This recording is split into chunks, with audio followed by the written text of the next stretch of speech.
দুর্নীতিতে সরকারের জিরো টলারেন্সের কারণে সাধারণ মানুষ এর সুফল পেয়েছে বলে মন্তব্য করেছেন স্বরাষ্ট্র উপদেষ্টা জাহাঙ্গীর আলম।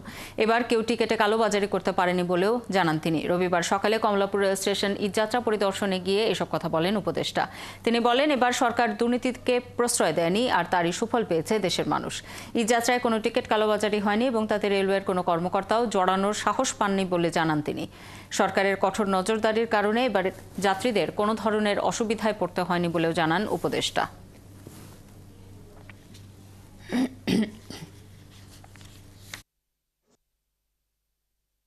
ট্রেনগুলি যেই সময় ছাড়ার কথা তারা ঠিক টাইমে ছেড়ে যাচ্ছে, কোনো ট্রেনেই কোথাও কোনো লেট হচ্ছে না, ঠিক টাইমে মোটামুটি ছেড়ে যাচ্ছে। আর 2 নম্বরে এখানে কোনো কালোবাজারি হচ্ছে না। আমি অনেক যাত্রীর সাথে আপনাকে সামনে জিজ্ঞেস করছি, আমি এখানে কোনো ধরনের কালোবাজারি হচ্ছে না এবং টিকিট পেতেও কারো কোনো ধরনের সমস্যা হচ্ছে না। তবে আপনারা জানেন যে এখানে 25% প্যাসেঞ্জারে কিন্তু স্ট্যান্ডিং দেওয়া হয়, স্ট্যান্ডিং টিকিট দেওয়া। এখানে এইবারও এই 25% স্ট্যান্ডিং দেওয়া হয়েছে।